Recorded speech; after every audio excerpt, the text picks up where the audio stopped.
우리 하나님 말씀 출애굽기 3장 11절 말씀 보시겠습니다. 구약성경 85면 출애굽기 3장 11절 말씀입니다. 자, 우리 찾으신 줄 알고 다 같이 시작. 모세가 하나님께 아뢰되 내가 누구이기에 바로에게 가며 이스라엘 자손을 애굽에서 인도하여 내리이까? 하나님이 이르시되 내가 반드시 너와 함께 있으리라. 내가 그 백성을 애굽에서 인도하여 낸 후에 너희가 이 산에서 하나님을 섬기리니 이것이 내가 너를 보낸 증거니라. 아멘. 따라서 하겠습니다. 두려울 때 만난 하나님. 어떨 때 만났다고요? 두려울 때 만난 하나님. 우리는 항상 하나님을 만나고 하나님의 은혜를 간구해야 됩니다. 우리가 핸드폰을 쓰잖아요. 그러면은 핸드폰이 어떻게 움직입니까? 배터리의 힘으로 움직이지 않습니까? 배터리, 배터리의 힘으로 움직이지 않습니까? 그런데 배터리는 어떻습니까? 몇 시간 지나고 나면은, 하루나 이틀 지나고 나면은 방전되어 가지고 배터리의 힘으로 쓸 수가 없어요. 그러면 나중에 이것을 전원에 연결해 가지고 다시 충전해야만 됩니다. 우리가 우리 인생을 이렇게 핸드폰에 비유할 수가 있어요. 어떤 사람은 배터리 모드로 살아갑니다. 그래서 막 자기 힘으로 막 내가 하려고 그러고 내 열심을 해가지고 자기 힘으로 하려고 그래. 그러면은 어떻습니까? 처음에는 막 왕성한 것 같지만은 조금 지나면은 다 방전되어 가지고 아유 이제 방전되었다, 다 식었다 그러면서 다 힘이 빠져버리고 말아요.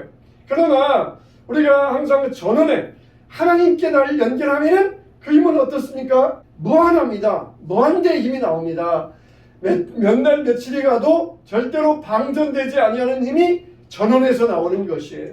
우리도 마찬가지입니다. 우리가 내 힘으로 의지하다 보면은 처음에는 몇 날 며칠 동안에는 왕성하게 일하다가 조금 지나면은 그 열정이 식어져 버리고 말아요. 무슨 일을 만나고 어떤 한마디 말을 듣고 시험 받으면은 그 열정이 사라져 버리고 맙니다. 하나님의 일도 열심히 하다가 자기 힘으로 하다가 스스로 자기 불에 꺾여져 버리고 맙니다. 그러나 우리가 하나님께 연결되어 있으면은 누가 뭐라 그래도, 옆에서 누가 우리에게 시험을 줘도, 마귀가 아무리 우리에게 핍박을 줘도, 아무리 우리에게 박해를 하고 아무리 세상에서 우리를 조롱한다 할지라도 그 사람은 절대로 넘어지지 않는 줄로 믿습니다. 정말 여러분들은 인생을 살아갈 때 이런 배터리 모드가 아니라 전원 모드로서 하나님과 연결되어 가지고 힘이 왕성하게 넘치고 여호와를 앙망하는 자 되시기를 주님의 이름으로 축원합니다. 오늘 모세를 보면 그랬어요. 모세가 40세까지는 이 자기 힘으로 살았습니다. 그래가지고는 내가 내 힘으로 우리 민족을 한번 구원해봐야 되겠다. 그렇게 한 일이 무엇입니까? 결국은 사람 죽인 거예요. 사람을 때려 죽인 것밖에 없어요. 그러다가 광야로 보내서 80세를 보냅니다. 그때는 자기 힘도 다 방전되어 가지고 나는 이제 늙고 힘이 없습니다. 아무것도 할 수 없습니다. 완전히 방전되어 가지고 있는 상태에서 하나님께서 떨기나무 가운데 모세를 찾아오셨어요. 80세의 모세, 자기 힘으로 살다가 완전히 방전되어서 이제는 늙고 이 힘약한 이 모세였는데 하나님이 찾아오시니까 어떻게 합니까? 그때부터 이제 하나님께 연결되었어요. 80세가 되어가지고 120세까지 어떻게 합니까? 왕성하게 일할 수 있었던 것입니다. 80세까지 자기 힘으로 살다가 완전히 방전되어서 이제는 나는 아무것도 아닙니다. 나는 자격도 없습니다. 말도 못합니다. 힘이 없습니다. 그랬던 모세, 하나님께 연결되니까 하나님께서 힘주시니까 이스라엘 백성들을 이끌고 나올 수 있는 능력을 얻을 수 있었던 것입니다. 정말 여러분들도 이런 힘으로 살아야 됩니다. 그동안 여러분들이 여러분 힘으로 살아오셨습니까? 그러다가 스스로 제풀에 넘어지고 그러다가 제풀에 낙심하고 그렇게 살아오지 않았습니까? 이제는 하나님께 우리가 연결되시기를 주님의 이름으로 축복합니다. 그때는 절대로 넘어지잖아요. 내가 나이가 얼만데요. 나는 배운 것도 없고요. 나는 가진 것도 없어서 못해요. 그게 우리에게는 핑계가 될 수 없어요. 모세가 80세가 되었고 아직도 장인 집에서 더부살이하고 그런 신세였지만 하나님께 연결되니까 그 힘의 근원이 영원히 마르지 아니하였던 것이에요. 신앙인이라는 것은 무엇입니까? 신앙이라는 것은 한마디로 따라서 합시다. 하나님을 의지하는 사람이다. 이게 한마디로 신앙인의 정의예요. 세상을 의지하는 사람은 세상 사람이에요. 육의 사람이 있고 육신의 사람이 있고 영의 사람이 있어요. 완전히 세상에 빠져 사는 사람, 이게 육의 사람이에요. 근데 육신의 사람, 하나님을 믿기는 하지만은 여전히 세상을 의지하는 사람에게 육신의 사람이에요. 우리는 영의 사람이 되어야 됩니다. 하나님 믿으면서 매사에 범사에 하나님 의지하시기를 주님의 이름으로 축원합니다. 이렇게 이스라엘 백성들이 두려움에 사로잡혔어요.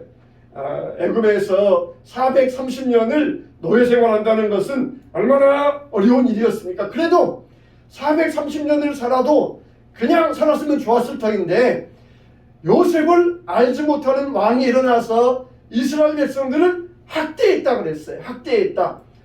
좋은 집에서 종살이 머슴살이 하면은 마음이 편한데 악한 주인 만나면은 머슴살이가 힘들 수밖에 없어요.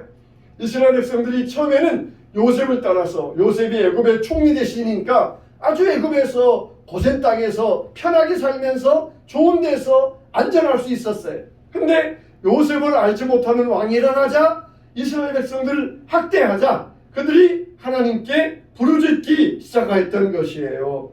왜 하나님께서 바로의 학점을 주셨습니까? 바로 하나님께 부르짖게 하시려고. 요셉의 백을 믿고 애굽에서 편안하게 살다 보니까 하나님께 의지하지 않아요.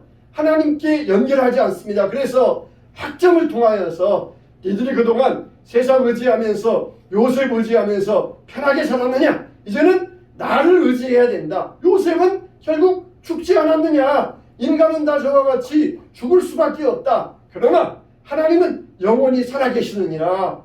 이걸 보게 하시려고 바로에게 학점을 보내주셨어요. 그래서 이들이 하나님께 부르짖으니까 하나님께서 찾아오셨다 그랬어요. 그래서 하나님을 의지하게 하시려고 이들에게 학점을 보내셨던 것입니다. 여러분들에게 문제가 있습니까? 고난이 있습니까? 뭐 하게 하시려고? 부르짖게 하시려고. 그동안 너희들이 건강하니까 돈 있으니까 너희 힘으로 살았느냐? 이제는 나를 의지해야 된다. 이게 바로 축복입니다. 이게 신앙인들의 축복이에요. 자기 힘으로 살면은 결국은 망하는 일밖에 없어요. 하나님 의지하면은 하나님께서 영원한 힘이 되어주시고 능력이 되어주시고 구원이 되어주시고 영생이 되시는 줄로 믿습니다. 그래서 우리가 자기 힘으로 살면은 언제 또 이 배터리에 떨어지나 걱정스럽고 불안해요. 그러나 전능하신 하나님께 연결되어 있으면은 그 힘의 근원은 절대로 사라지지 않습니다. 우리 어렸을 때 소위 그 가수들 가운데 대마초 가수들이 있었어요. 그 중에 뭐 우리가 잘 아는 지금의 윤영주 장로님 그리고 이종용 목사님 그런 분들이 청년 시절에 대마초 가수로서 그렇게 연루되었던 적이 있었어요. 근데 사실 이게 그 당시에 독재 정권이다 보니까 가수들이 자기 말을 안 들어. 그러니까 가수들을 길들이기 위해서 그렇게 씌웠던 그런 죄목들이었거든요. 근데 50년이 지난 지금도 아직도 그걸 모르는 경우들이 있어요. 그냥 어떤 일에 대해서 죄가 뒤집어 씌워지면은 이건 만천하에 공개되는데 그 뒤의 사정은 잘 알려지지 않습니다. 그러니까 자기 죄가 이렇게 뒤집어 씌워질 때에는 다 모든 사람이 아는데 그게 잘못되었다는 것을 알리려면은 일일이 찾아가서 한 사람 한 사람에게 사실 이랬습니다. 저랬습니다. 그렇게 해명해 주어야 겨우 알게 돼요. 50년이 지났지만은 아직도 그것을 모르는 사람들은 그냥 대마초 가수, 뭐 장로, 목사, 그때는 장로, 목사가 아니었고 청년들이었고 그 뒤에 이제 장로님 되시고 목사님 되셨는데 이렇게 모를 때에는 아직도 그 이미지가 벗어나질 않습니다. 여러분 우리가 하나님 앞에서 사실 사람들에게 씌워진 잘못된 이미지를 우리 힘으로 벗으려고 하면은 그거는 발버둥치는 일밖에 안 돼요. 오히려 더 진창 속에서 진창이 우리에게 더 뒤집어 씌워줄 수밖에 없어요. 그러나 하나님께서 벗겨주셔야 됩니다. 하나님께서 우리의 오명과 누명을 벗겨주실 때에 하나님께서 주 예수의 피로 우리를 흰 눈보다 더이게 깨끗하게 씻어주시는 것입니다. 우리 입으로 가서 다 일일이 그냥 몇백만, 몇천만 사람들을 다 붙잡고 그게 아닙니다. 해명할 수 있어요. 사람들 찾아가서 실상은 이랬습니다. 그러려면은 1000년 만년 지나가도 다 오해를 풀어줄 수 없어요. 하나님께서 우리를 벗겨주시고 우리의 죄악을 씻겨주실 때에 우리는 정말 흰눈같이 양털보다 더이게 되시기를 주님의 이름으로 축원합니다. 그러면은 우리가 두려울 때마다 하나님 어떤 한 첫째로 하나님이 나의 하나님이 되신다는 것입니다. 따라서 합시다. 나의 하나님. 하나님이 모세를 찾아오셔가지고 거듭 하시는 말씀이 무엇입니까? 나는 아브라함의 하나님, 이삭의 하나님, 야곱의 하나님이다. 이런 하나님께서 거듭 말씀하셔요. 8절에 보면은 내가 내려가서 애굽인의 손에서 건져내고 그 땅을 아름다운 이 땅으로 인도해 내리라. 그러시면서 나는 아브라함의 하나님, 이삭의 하나님, 야곱의 하나님이니라. 그렇게 말씀하셔요. 여러분, 하나님께서 이렇게 강조하신 이유는 뭡니까? 이제는 네가 귀로만 듣고 말로만 들었던 그런 하나님이 아니라 지식으로 만난 하나님이 아니라 네가 경험한 하나님이 되어야 된다는 것이에요. 아브라함의 하나님, 이삭의 하나님, 야곱의 하나님 거기에서뿐만 아니라 이제는 나의 하나님이 되어야 된다는 것이에요. 할렐루야. 우리가 귀로 듣고 지식으로 많은 말씀을 알고 있습니다. 부모에게서 물려받은 믿음의 지식이 있습니다. 그러나 이제는 그 믿음이 나의 믿음이 되어야 돼요.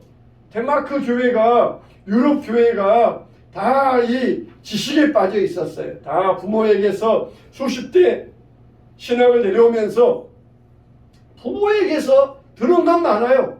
교회에서 배운 건 많아요. 그런데 신앙의 경험이 없으니까 신성도들이 힘이 없어요. 능력이 없어요. 그때 덴마크의 유명한 철학자 누굽니까? 키에로 케고르. 키에로 케고르는 목사님 아들입니다. 목회자 아들이에요. 철저히 그의 철학은 신앙 철학이에요. 그래서 우리 신앙이 우리의 이 인생이 지식으로만 살면 안 되고 실존적으로 하나님을 만난 경험이 있어야 된다. 그래서 실존주의 철학이 나왔어요. 실제적으로 하나님을 만난 경험이 있어야 된다. 조상으로부터 물려받은 이런 지식의 신앙이 아니라 우리가 경험한 믿음이 있어야 된다. 그렇게 실존주의 철학을 외치면서 사실 이게 신앙의 이야기예요. 우리는 한쪽으로 치우치면 안 되고 균형을 맞춰야 돼요. 말씀으로 만난 하나님이 있어야 되고 내가 삶에서 만난 하나님이 있어야 돼요. 우리 하나님을 어떻게 본다? 지난주가 어떻게 하나님 우리가 본다 그랬어요? 말씀을 통하여 하나님을 본다 그랬어요. 그리고 우리는 실제적으로 나의 삶에서 만난 하나님이 있어야 돼요. 나이가 어떻게 나의 삶에서 만난 하나님이 있습니까? 문제 가운데, 고난 가운데 그 문제를 해결받는 믿음. 이게 바로 실제적인 믿음이 되는 것이에요. 우리가 복음성가에 광야를 지나며 그런 복음성가 있잖아요. 요즘 또 한참 이 광야를 지나며라고 하는 이 복음성가가 유행인데 이 복음성가를 작곡한 분은 장진숙이라는 이 여성 사역자이십니다. 히즈윌이라고 하는 곳에서 나온 이 복음성가인데 거기에서 이제 이분이 이 복음성가를 작곡을 하셨어요. 근데 이분은 원래 작곡가가 아니라 성악을 전공한 분입니다. 어렸을 때 대학 딱 들어가고 아버지가 중학교 때부터 암으로 아프시다가 고등학교 지나고 대학 때 딱 아버지가 돌아가셨어요. 그러니까 삶이 너무 힘들어요. 너무 어렵습니다. 대학 생활을 하는데 어머니가 아무런 능력이 없으니까 도와주지 못해요. 그래서 하루에 5,000원씩 차비가 들어가는데 그 차비가 없어서 어떨 때는 걸어다니고 어떨 때는 그냥 밥도 못 먹고 그렇게 다녀야만 했었어요. 그래서 하나님께 기도했습니다. 하나님, 내가 정말 이렇게 차비가 필요한데 한 달에 20만 원이 필요합니다. 나에게 20만 원이라도 주세요. 그렇게 기도했었어요. 근데 어느 날 레슨이 들어와가지고 딱 학생을 레슨해 줬는데 선물로 20만 원을 딱 주더라는 것이 깜짝 놀랐어요. 그동안 자기는 어렸을 때부터 교회 다니면서 지식으로 말씀으로만 듣고 그렇게 신앙생활을 했는데 하나님이 진짜 내 기도 들어주시네? 하나님이 진짜 나에게 관심 가지시네? 그래서 깜짝 놀랐고 그때로부터 자기 신앙생활에 이 전환이 왔습니다. 하나님을 경험하게 되었어요. 그래서 그렇게 고난 가운데서 주변에서 이렇게 광야를 지나며 노래를 작곡한 이 배경이 어디에 있습니까? 그렇게 물어보면은 자기의 인생 스토리를 이야기해요. 그러면서 내가 이렇게 어려운 가운데 힘든 가운데 이렇게 생활하면서 이런 하나님의 주시는 영감을 가지고 기도하게 되었다. 자기가 두 가지 기도했대. 자기는 아버지가 안 계시니까 시아버지, 시부모님 정말 좋은 가정으로 시집가게 해주세요. 그리고 이렇게 찬양 사역을 해야 되는데 내 힘으로 할 수 없습니다. 나에게 계속해서 영감을 부어주세요. 영감을 주세요. 그렇게 두 가지 기도했다는 것이 하나님이 다 들어주셨어요. 정말 그동안 귀로만 듣고 지식으로만 알던 하나님이 아니라 내 삶에 구체적으로 개입하시면서 나의 작은 신음 같은 기도에도 응답하시는 하나님, 이 하나님을 만나게 되었던 것이에요. 사랑하는 성도 여러분, 우리가 어떻게 하나님을 경험할 수 있습니까? 문제 있을 때, 고난 있을 때 하나님께 구하라고 부르짖으라는 것이에요. 나는 고아가 아니다는 것입니다. 너는 아비 없는 어미 없는 자식이 아니다. 너는 고아가 아니다. 내가 너희들의 하나님 아버지시니라. 하나님께 부르짖으라는 것이에요. 고아처럼 살아가느냐? 왜 니들의 힘으로만 살아가느냐? 나를 의지하라. 내가 너의 힘이 되고 너의 도움이 되어주겠다는 것입니다. 우리는 정말 이 세상 살아가면서 하나님을 만나야 됩니다. 아브라함의 하나님, 이삭의 하나님, 야곱의 하나님이 아니라 내가 만난 하나님을 고백할 수 있어야 돼요. 모세는 정말 떨기나무 가운데서 하나님을 만나고 그러면서 두려움을 떨고 일어나게 됩니다. 우리가 로마서 8장 28절 말씀처럼 모든 것이 합력하여 선을 이루느니라 그랬어요. 욥도 고백하잖아요. 내가 전에는 귀로만 들었었더니 이제는 하나님을 만났나이다 고백하잖아요. 내가 전에는 귀로만 들었었는데 이제는 내가 하나님 이 고난 가운데서 하나님을 만나게 되었습니다. 그렇게 욥이 고백하는 것처럼 우리들도 이런 믿음의 고백을 할 수 있어야 돼요. 결국 모든 것이 합력하여 어떻게 된다? 선을 이루느니라. 합력하여 선을 이루느니라. 결론은 뭡니까? 지금 과정은 여러 가지 굴곡이 있고 고난이 구전했지만 결론은 승리라는 것이에요. 요즘 동계올림픽 하니까 김길리 메달 땄다 그랬을 때에 결론을 알잖아요. 그러면서 유튜브에서 이걸 방송해 주면은 우리 한국 선수들이 되게 그러잖아요. 초반에는 뒤에서 가든지 중반에 가다가 나중에 치고 가잖아요. 그러면은 우리가 이미 우리 선수가 금메달 땄다 결론을 알면은 그 다시 보기 하면서 왜 전 선수가 뒤에서 가지? 왜 저렇게 불안하게 중반에서 앞에 치고 가지 못하지? 그렇게 불안하지 않잖아요. 그러다가 결국은 마지막 바퀴에서 그냥 확 앞서가지고 금메달 딴다. 그러면서 승리한다. 우리가 확신을 가지고 즐기면서 볼 수 있지 않습니까? 여러분, 사랑하는 성도 여러분, 우리 인생은 주님 안에서 선을 이루는 인생입니다. 우리가 뒤에서 우리를 밀어줄 사람 없고 우리 환경이 우리를 힘들게 한다 할지라도 모세의 하나님 되심을 우리가 믿어야 돼요. 하나님은 아브라함의 하나님, 이삭의 하나님, 그리고 야곱의 하나님, 그리고 나의 하나님. 파스칼의 그 유명한 문장, 그가 항상 소매 가운데 헝겊으로 이 기워서 가졌던 문장, 아브라함의 하나님, 이삭의 하나님, 야곱의 하나님, 그리고 나의 하나님, 나의 하나님. 하나님이 나의 하나님이 되셔야 돼요. 우리 엄마의 하나님, 어떤 남편들은 우리 집사람의 하나님 그렇게 말하지 말고 나의 하나님, 나의 하나님께서 나를 구원하여 주셨고 나를 인도하여 주셨고 나와 동행하시고 나의 기도에 응답하셨습니다. 할렐루야. 하나님이 나의 하나님 되시기를 주님의 이름으로 축복합니다. 두 번째, 두려울 때마다 하나님 누구십니까? 나에게 관심을 가지시는 하나님이세요. 나를 구원해 주시는 하나님이십니다. 두려움 가운데 확신을 갖게 되었어요. 요셉 때문에 이스라엘 백성들이 고생 땅에 들어가가지고 좋은 땅에서 이 일도 안 하고 편하게 살았잖아요. 그러다가 왕이 바뀌니까 그때로부터 학대에 받게 되었고 이 고된 노동 가운데 빠지고 말았어요. 기도도 안 하던 백성들이 편하니까, 기도 안 하고 살던 백성들이 어려워지니까 그때 하나님께 부르짖게 되었습니다. 하나님께 괴로움을 통하여서 하나님을 찾게 되었어요. 3장 17절에 보면은 내가 애굽에 있는 내 백성의 고통을 내가 알고, 내가 이 백성들의 고통을 내가 알고, 하나님께서 관심을 가지고 계신다는 것이. 그래서 나의 하나님 만나니까 누가 돼요? 나의 아들, 나의 딸, 나의 백성이 되는 것이. 베드로도 그냥 밤새껏 자기 힘으로 금을 던졌지만은 피렘이 한 마리 못 낚았어요. 그러다가 주님께서 오셔가지고 배 오른편에 깊은 데로 가서 금을 던져라. 내가 밤새껏 수고하여서 고기 한 마리 낚은 게 없지만 말씀에 의지하여 금을 내리리이다.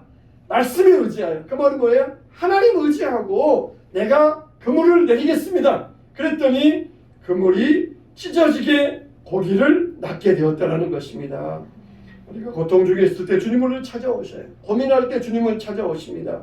작은 신임에도 응답하시는 하나님이십니다. 하나님 앞에서 우리의 신음도 기도가 되는 것입니다. 마땅히 우리가 빌 바를 알지 못하나 성령께서 우리를 위하여 탄식하며 간구하신다 그랬어요. 우리가 사순절 맞이하잖아요. 예수님이 육신으로 우리를 찾아오시고 하나님이 우리를 도와주시고 성령은 우리를 위하여 친히 탄식하며 간구하시느니라. 삼위일체 하나님이 우리를 위하여 그렇게 도와주시고 찾아오시고 간구해 주신다는 것입니다. 정말 내가 내려가서 요한복음 1장 14절에 말씀이 육신이 되어 우리 가운데 거하심에, 이 사순절에 우리를 찾아오신 예수님, 내가 내려가서 그 하나님이 저 높은 보좌에서 고고하게 내려다보시는 하나님이 아니라 내가 내려가서 저들의 환난과 학대를 내가 살펴보겠다. 저들의 간구를 내가 들어주겠다. 하나님이 그렇게 말씀하셔요. 내가 내려가서 우리의 고통에 관심을 가지시고 찾아오시는 하나님을 우리가 만나야 됩니다. 이게 승리하는 비결이에요. 나는 정말 나 같은 사람을 하나님이 몰라 주실 거야. 나는 아무것도 아니니까 하나님은 나를 모르실 거야. 그렇게 하지 마세요. 하나님은 다 아셔요. 성경에 보면은 예수님께서 사마리아 성으로 지나가야 되겠는지라. 사람들은, 유대인들은 사마리아 성에 안 가요.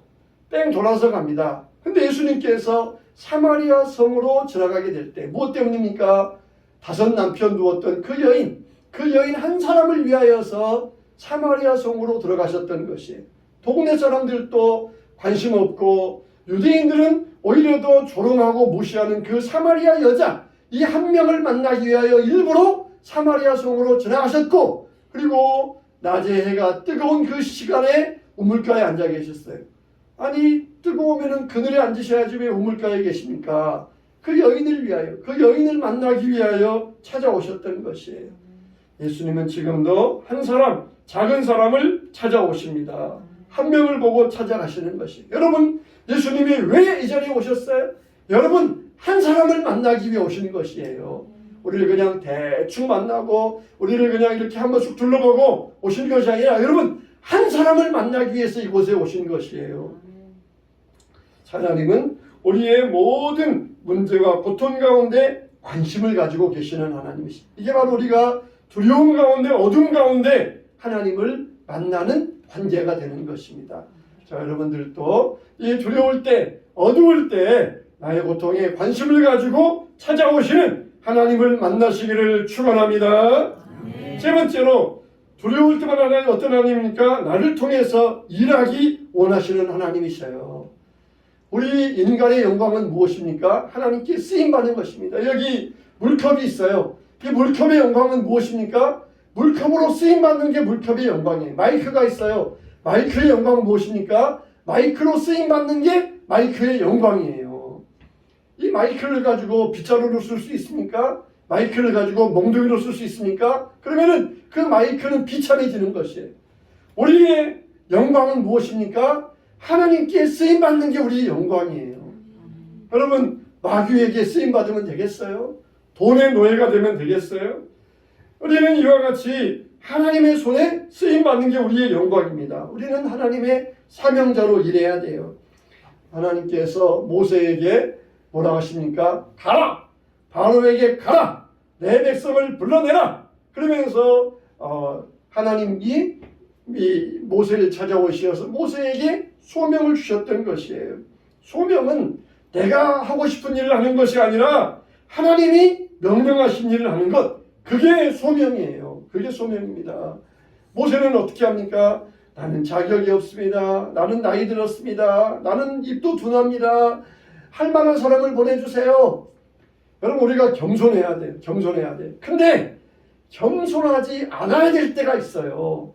겸손하지 않아야 될 때, 하나님께서 우리에게 일시키실 때, 교회에서 집사님 이렇게 봉사해 주세요. 성도님 이렇게 일해 주세요. 그러면은 그때 가서는 겸손 떨 필요 없어요. 나 자격이 없어요. 나 바빠요. 그러면서 그때 가서는 겸손 떨면 안 돼요. 모세가 이렇게 겸손입니까? 하나님께서 너 가서 바로에게 내 백성을 보내라. 그럴 때 나 자격 없어요. 나 입이 둔해요. 나 말도 못하는데 어떻게 갑니까? 나는 40년 전에 쫓겨난 사람이에요. 나 나이도 많아서 못해요. 이게 겸손이에요? 이건 교만이에요. 하나님께서 싫어하시는 이거는 죄입니다. 죄. 겸손할 때 겸손해야지 이럴 때는 겸손할 필요가 없어요. 하나님의 일에는 절대로 겸손하면 안 됩니다. 나 이게 나 그 부분에 대해서는 잘 몰라서 할 자신이 없네요. 그건 겸손이 아니에요. 하나님 앞에서 일 맡기실 때에는 어떻게 합니까? 하나님께서 힘 주시겠다는 것입니다. 능력 주시겠다는 것이에요. 하나님께서 어떻게 하시겠다는 것입니까? 내가 반드시 너와 함께 하리라. 내가 반드시 너와 함께 하리라. 그러면 끝이에요. 그러면 끝이에요. 아직 내가 준비가 안 됐어요. 내가 어때요? 내가 이래요 저래요. 그건 쓸데없는 핑계의 변명에 불과합니다. 내가 너와 함께 하겠다. 하나님이 나에게 일 시키시는데 나 못해요. 그건 뭡니까? 하나님 필요 없어요. 그런 말과 똑같아요. 하나님 필요 없어요. 나 얼마든지 나 혼자 잘할 수 있어요. 그런 말과 똑같아요. 교회에서 하나님의 일 맡길 때에 겸손하게 우리가 내가 하겠습니다. 내가 이 일을 맡아서 최선을 다해 보겠습니다. 그게 진짜 겸손한 것이에요. 모세는 정말 80세가 나이 되었지만은 오히려 40세 때보다 더 왕성할 수 있었어요. 왜 그렇습니까? 하나님이 함께 하셨기 때문에. 하나님이 함께 하셨기 때문에. 잘할 수 있는 비결은 어디에 있습니까? 내가 준비해서 하는 것이 아니라 하나님이 함께 하신 데 있는 것이에요. 우리에게는 이런 믿음이 있어야 됩니다. 주님이 함께 하신다. 이런 믿음이 있어야 돼. 그러면 우리는 늘 승리하는 인생이 되게 될 줄로 믿습니다. 여러분, 모세는 정말 두려움 가운데, 어둠 가운데 하나님을 만났어요. 그때 하나님께서는 나는 너의 하나님이다. 나는 너의 하나님이다. 그리고 내가 너의 모든 환난에 대해서 이스라엘 백성들의 그 부르짖은 환난에 대해서 내가 관심을 가지고 있다. 그리고 이제는 가라. 그러면서 모세에게 소명을 내리고 주셨습니다. 우리 힘으로 가는 것이 아니라 하나님의 준비하심으로, 하나님의 함께 하심으로 갈 수 있어야 돼요. 내 힘으로 하다가 결국은 쓰러지는 자가 아니라 날마다 하나님께 연결되어서 하나님의 힘으로, 하나님이 부어주시는 은혜와 능력으로 일하시고 살아가시기를 바랍니다. 하나님께서 우리를 지치지 아니하시는 힘으로 우리의 공급자가 되어 주실 것입니다. 또 어둠 가운데 주님과 함께하면서, 주님 의지하면서 주님과 연결되시기를 주님의 이름으로 축원합니다. 축원합니다.